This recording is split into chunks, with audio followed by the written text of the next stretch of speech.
Hello, everybody, and welcome back to the channel. This is something Saturday, but today happens to be April Fool's Day. So we're going to talk about April Fool's Day 1986, the movie. It is a horror comedy, and let's jump right into it. April Fool's Day is a 1986 horror comedy film starring Thomas F. Wilson. Yes, that Thomas F. Wilson. Biff from Back to the Future. It also stars Jenny from Friday the 13th, Part 2, Amy Still, and the amazing Deborah Foreman, who had this massively great career in the 80s, playing in all different types of movies. But this movie was good for her because it gave her a chance to showcase that she could be a scream queen, as she had done in a few other movies. And this movie is different from other types of horror movies in that it embraces the silly and the comedy of everything, but without going too far. You never know whether or not to take this movie seriously or not. The movie takes place the weekend before April Fools. And because of that, you know they're going to play these practical jokes on each other the whole time. But it really does take a more serious tone, in that someone is indeed killing these people.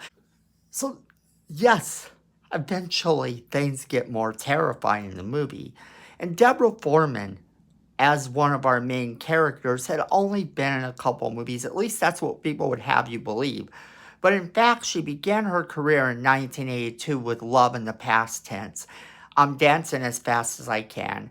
Then in 1983 had two movies that came out also, Valley Girl and Grizzly 2: The Revenge. Then from there in 1985 she was in Real Genius. In 1986 she was in 4 movies.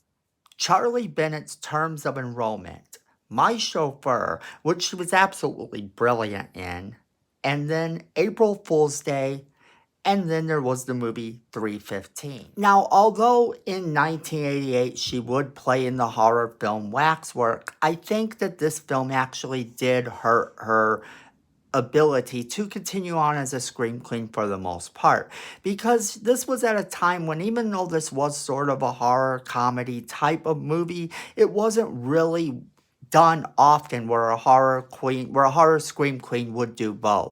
Amy Still, who plays in the movie, actually came off this movie hot off the heels of being in the movie Friday the 13th Part 2. That was the entire reason she was recommended for this movie, was because she was in that a few years earlier. Now, that being said, the movie also did know that it was a holiday type of slasher film. And I think that's one of the reasons it was made in the first place, is to kind of incorporate this whole holiday feel. There were holiday movies being made about slashers, and it was kind of getting to be a craze. You had My Bloody Valentine, Friday the 13th, and they were big hits. So why not do more? And that's kind of what started to happen. In the 80s, there was a lot of holiday-themed movies that would ultimately also include Silent Night, Deadly Night, and other classics. So it's no surprise that this movie happened, but the movie is very underrated. It's one of those movies that I feel isn't shown enough anymore.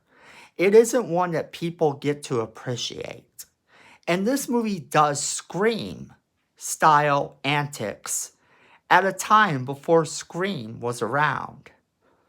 In other words, it's very self-aware. The movie itself treats itself like a bit of a parody of a horror film without taking it too.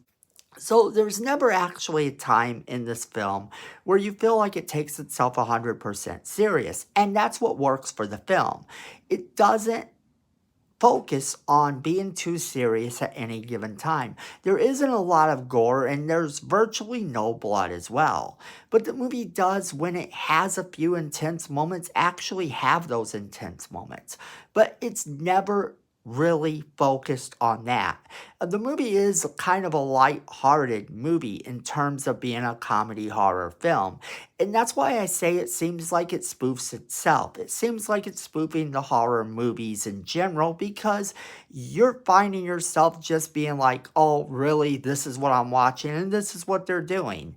And it just works for this film in a way that I don't think it could work today. I don't think that this film being done today could work at all. And we'll get to that a little bit later. There was a remake, but we'll get into that, like I said, in a little bit. It's one of those movies that you can't really go wrong watching. The 80s were a good time for slasher films. There was a straight-to-video remake in 2008, but it lacked everything that made this movie such a classic. And I feel that people who saw that movie and knew it was supposed to be a remake of this movie wouldn't even bother to go and see this movie. And that is a waste because the two movies are nothing alike at all. Plot-wise, they are entirely different.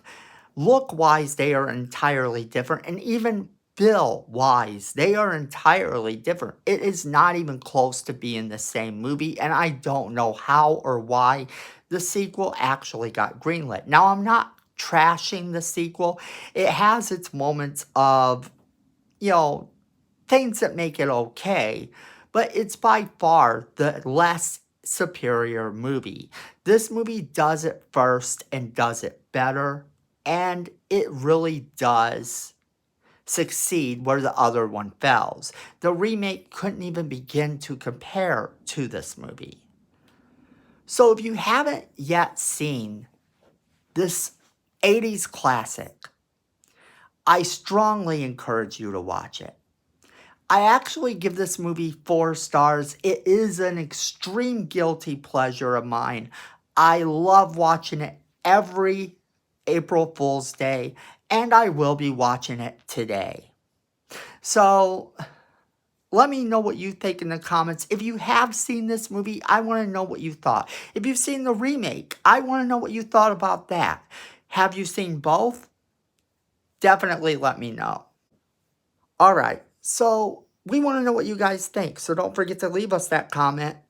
Remember to share this video with all of your friends so they can be a part of this conversation as well. And don't forget to smash that like button as hard as you can. It's free, it helps the channel, and we appreciate it. Then Miko says we need more subscribers, and you don't want to disappoint Miko. So go ahead and hit that subscribe button, hit that notification bell so you don't miss a single video we do. And then friends, at the end of the day, I know it, you know it, and Miko knows it. Fandom is family.